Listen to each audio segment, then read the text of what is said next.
ำหรับผู้มาใหม่ยังบ่ฮู้เวลาเพิ่นเซียนอาหารกำลังผู้หนึงเซียนอาหารอยู่ก็เซียนอาหารอยู่ก็เฮาก็อยู่ในความสงบอยู่ในความสงบบ่คุยกัน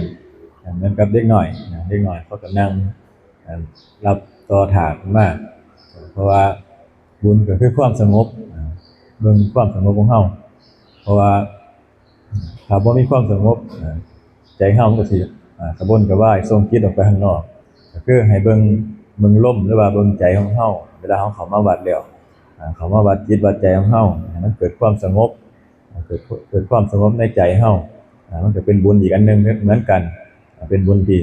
เกิดจากจิตใจสงบนี่เฮ็ดได้ยากเป็นสิ่งที่เฮ็ดได้ยากหาเวลาทำได้ยากบ่แม่นบุญเหมือนว่ามีเพียงแค่การให้ทานรักษาศีลอันนี้ก็คือเฮาก็ให้รู้จักสังเกตนำรู้จักสังเกตเพราะว่าในสถานที่ต่างๆจังซี่เพราะว่าคนที่เขาอยู่มาก่อนจังซี่เขาก็อยู่ด้วยความสงบบ่ได้คุยกันส่งเสียงจังซี่เพราะว่ามันเป็นการภาวนาไปในตัวเป็นการภาวนาไปในตัวเฮาก็เบิ่งไปนำคือมันก็เกิดเป็นบุญขึ้นมานำเพราะว่าจิตใจของเฮานี่มันบ่ได้ส่งออกไปว่าไปเบิ่งคนนั้นไปเบิ่งคนนี้เบิ่งใจของเจ้าของเห็นใจของเจ้าของนี่ก็เกิดเป็นบุญขึ้นมาเกิดเป็นบุญขึ้นมาก็เพราะว่าบุญนี่บ่แม่นคนอื่นสิเอาให้ได้พระก็บ่ได้เอาให้บุญให้ได้บ่ได้เอาบาปให้ไผได้ขึ้นอยู่กับเฮาทำเอาเองเพราะว่าบุญหรือบาปเฮาเป็นคนกระทำเอาเพราะว่าจะเป็นผลของการรักษาศีลจังซี่รักษาศีลภาวนาทุกอย่างขึ้นอยู่กับเฮาเป็นผู้ทำเฮาจังสิได้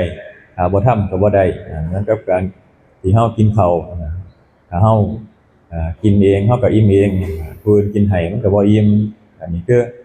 คือการกระทำทุกอย่างอยู่กับการกระทำของเฮาเฮาอยากได้บุญเฮาก็ต้องทำเอาเพราะว่าถ้าบ่ว่าจะเป็นการให้ทานรักษาศีลก็คือต้องลงมือทำเอาบ่ได้ว่าผู้นั้นเอาให้ได้ผู้นี้เอาให้ได้แม้แต่พระพุทธเจ้าเพิ่นก็ยังเอาให้บ่ได้เรื่องของบุญเรื่องของผลของการกระทำทุกอย่างเกิดขึ้นอยู่กับการกระทำของเฮาในเมื่อเฮาทำบุญก็ให้มันเป็นบุญจริงๆบุญจริงๆก็คือความสงบอยู่ในจิตในใจของเฮาเหมือนกับการให้ทานจังซี่การให้ทานบ่ให้มีจิตผูกพันในผลแห่งทานบ่ได้ให้หวังผลแห่งทานบ่ได้ว่าทานแล้วสิได้ไปเป็นนั่นเป็นนี่ทานบ่ได้ทานโดยการขอทานแล้วบ่มีการขออันนี้คือเป็นทานคือการสละออกจากจิตจากใจของเฮาเพื่อว่าให้ออกจากจิตจากใจของเฮาบ่ได้ยึดถือว่านี่เป็นของเฮานี่เป็นของเฮาให้ทานบางคนก็เพราะว่าบางคนก็ไปยึดติดในว่าโอ้เพิ่นบ่เฮาให้ทานไปแล้วเพิ่นบ่ได้ฉันให้เฮาเพิ่นบ่ได้ตักให้เฮาจังซี่อันนี้ก็คือบางคนอาจจะเกิดความน้อยใจเพราะว่าเฮาไปยึดติดอันนี้คือเฮาไปยึดไว้ว่าเฮาให้ทานไปแล้วเพิ่นต้องเอาให้เฮาเพิ่นต้องฉันให้เฮาจังซี่นี่มันจะเกิดเป็นความน้อยใจขึ้นมาอันนี้เป็นการผิดทานคือเฮายึดติดในผลแห่งทานการทานก็คือการสละออกซึ่งความบ่ยึดถือว่าเพิ่นสิเอาไปเฮ็ดจังได๋ก็แล้วแต่เหมือนกับเฮาไปฉี่เหมือนกับเฮาไปฉี่แล้วเฮาก็บ่ได้ห่วงว่ามันไผสิไปเหยียบหรือบ่หยังสิเฮ็ดหยังมันบ่นี่คือการให้ทานแล้วคือการสละออกบ่ได้หวังผลบ่ได้มีความห่วงหาอะไรว่าผลของทานเฮาสิเป็นจังไดก็แล้วแต่เพราะว่าเฮาสละไปแล้วจิตใจเฮาสละด้วยความด้วยความเมตตาแล้วก็สละด้วยความตณีทีเหนียวจังซี่นี่คือการให้ทานรักษาศีลการรักษาศีลก็เฮ็ดได้การรักษาศีลก็แล้วแต่เฮารักษาในข้อใดข้อหนึ่งให้มันได้ซะก่อนถ้าได้รักษาได้ข้อหนึ่งแล้วมันก็จังสิลามไปอันนี้ผลของการรักษาศีลก็คือจิตใจของเฮาหรือว่าเฮาบ่ไปเบียดเบียนคนอื่นแล้วคนอื่นก็บ่ไปเบียดเบียนเฮานี่คือเป็นตัวเจตนาของการรักษาศีลหรือว่าเป็นผลของการรักษาศีลการภาวนาก็อยู่นี่ก็เฮาอาศัยการรู้ลมหายใจเข้าออกหรือว่าอานาปานสติเพื่อเบิ่งลมเข้าไปเมื่อเกิดอาการปิติขึ้นมาก็ให้จับจุดเป็นอุณโลมทำมันสิเป็นอาการปิตินี่มีหลายอย่างเพิ่นก็ได้ให้เอาเป็นตัวอุณโลม อยู่นี่จะเป็นเทคนิคของหลวงพ่อที่เพิ่นนำมาสอนให้เฮาอยู่ในความรู้สึกในกายมีความรู้สึกจุดใดจุดหนึ่งคือเอาจิตเป็นหนึ่งร่วมเอามาร่วมอยู่อุณโลมเพราะว่าบ่ให้จิตส่งออกไปข้างนอกก็คือการสำรวมกายวาจาใจอันนี้คือ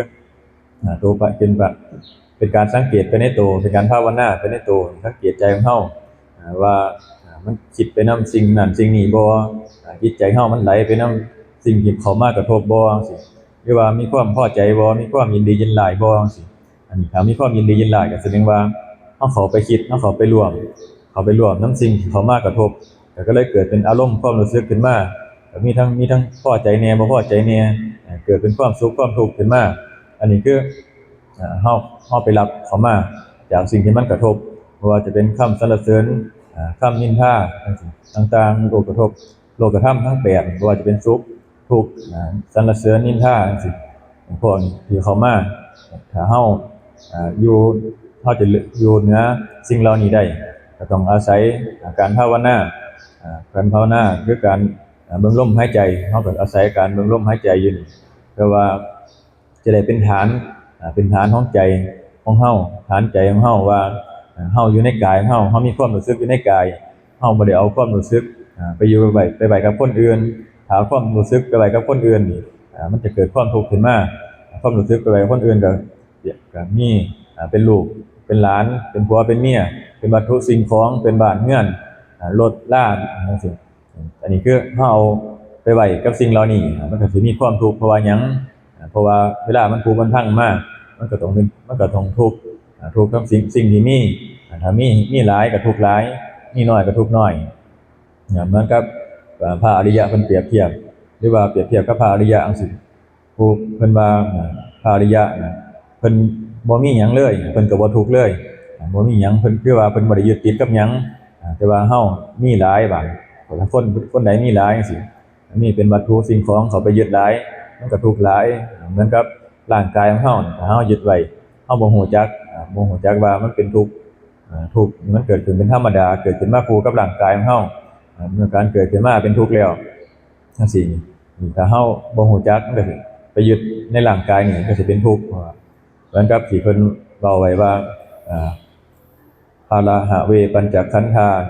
ขันธ์ทั้ง5เป็นของหนักเพิ่นว่าขันธ์ทั้ง5ก็คือร่างกายของเฮาเป็นของหนักถ้าเฮาแบกไว้มันก็สิเป็นทุกข์ถ้าเฮาบ่ฮู้จักวางบ่หาวิธีวางเฮาก็เป็นทุกข์เพราะว่าเฮาแบกไว้หยังเวลามันอยากได้หรือว่ามันอยากกินของดีๆจังซี่ก็หามาให้มันทั้งที่กับข้าวกับปลาอยู่เฮือนมีอยู่จังซี่ไปหาแต่สิ่งที่มันแพงๆหรูหราจังซี่อันนี้ก็เพื่อว่าไปตามตัณหาของร่างกายหรือว่าเสื้อผ้าจังซี่เสื้อผ้าจังซี่ก็อยากได้มีอยู่มีใส่อยู่มีใส่เต็มตู้แต่ว่าก็ไปหามาอีกมันบ่มันอยากได้ให้มันตามทันสมัยว่าตามทันสมัยสิมันก็เลยเกิดเป็นความทุกข์ขึ้นมาเพราะเฮ็ดตามความคิดหรือว่าเฮ็ดตามตัณหาคือความอยากพอมีเห็นคนอื่นมีแบบนั้นแบบนี้มันก็มีของมีบ้านมีรถจังซี่เห็นเขามีหลังใหญ่ๆงามๆถ้าเฮาไปมีความอยากเหมือนเขาจังซี่เฮาก็เป็นทุกข์เพราะหยังทุกข์เพราะว่าเฮาสิดิ้นรนแสวงหาเพื่อว่าสิได้มาเป็นของตนเหมือนกับลาภยศสรรเสริญก็เหมือนกันสิ่งเหล่านี้ถ้าเฮาไปยึดอยากเป็นเหมือนกับคนอื่นก็เป็นการดึงความทุกข์เข้ามาใส่เจ้าของเพราะว่าสิ่งเหล่านี้ถ้าเฮาอยู่แต่พอเพียงของเฮารู้จักความพอใจในสิ่งที่มีเหมือนกับที่ในหลวงเพิ่นว่าสิสกิจพอเพียงสิก็คือให้รู้จักพอเพียงในสิ่งเจ้าของมีถ้าเฮาพอรู้จักพอมันก็มีถ้าบ่รู้จักพอมันก็บ่มีคำว่าพอมีแต่หาเรื่อยๆหามาก็ว่าแต่เจ้าของบ่มีทั้งที่มีพออยู่พอกินแล้วพอใช้แล้วจังซี่แต่ว่าก็บ่ได้มีคำว่าพอก็มีแต่หาไปดิ้นรนหาบางคนหามาทั้งชีวิตแล้วก็ยังบ่รู้จักว่าคำว่าคำว่าพอจักอยู่ไสจังซี่ครับบ่รู้จักก็เลยเป็นทุกข์เพราะการดิ้นรนแสวงหาสิ่งเหล่านี้บ่ว่าจะเป็นเงินทองหรือว่าลาภยศสรรเสริญต่างๆสิ่งเหล่านี้แสวงหาความสุขบางคนแสวงหาความสุขมาทั้งชีวิต แต่บ่ฮู้ว่าความสุขจริงๆอยู่ไสบ่ฮู้ว่าความสุขคือหยังความสุขก็คือความสงบหรือว่าความสบายใจของเฮาความสงบความสบายใจโดยที่สุขกายสุขใจสุขกายก็คือร่างกายของเฮานี่มันบ่ได้ไปทำการทำงานมากจนเกินไปหรือว่ามีการให้รู้จักในการทำบุญทำทานเพื่อว่ามันสิได้มีความสุขความสุขก็คือเกิดขึ้นภายในใจของเฮาภายในกายของเฮาถ้าเฮารู้จักภาวนาหรือว่ารู้จักทำบุญจังซี่ร่างกายของเฮาก็สิบ่ได้ทำงานหนักจนเกินไปเพราะว่าหยังเพราะเฮารู้ว่าชีวิตของเฮานี่หาไปแล้วสุดท้ายแล้วเฮาบ่ได้สามารถเอาไปนำได้มันก็สิรู้จักว่าเฮาสิเฮ็ดจังได๋ล่ะบัดเฮาจังสิหาทางว่าชีวิตนี่มันมีอิหยังเป็นแก่นสารจังซี่ก็ต้องมีการทำบุญให้ทานรักษาศีลภาวนาสิ่งเหล่านี้เฮ็ดให้เป็นเครื่องให้เฮามีความสุขในโลกนี้และโลกหน้าเพราะว่าหยังเพราะว่าถ้าเฮาทำสิ่งเหล่านี้ไว้เป็นบุญเป็นกุศลนี่มันก็สิอย่างน้อยๆเฮาก็ขึ้นสวรรค์ดีกว่าลงนรกดีกว่าลงนรกเพราะว่าหยังเพราะว่ามันยังได้พักผ่อนยังได้มีความสุขก็คือใจเฮามันบ่เร่าร้อนบ่กระวนกระวายอันนี้คือคำว่าความสุขความถ้าว่าเป็นความทุกข์นี่มีแต่ความเร่าร้อนกระวนกระวายเกิดขึ้นในจิตในใจไปอยู่ไสมันก็ร้อนเพราะว่าหยังเพราะว่าจิตใจเฮามีแต่คิดตั้งแต่อยากได้อยากมีอยากเป็นไปตามใจเจ้าของจังซี่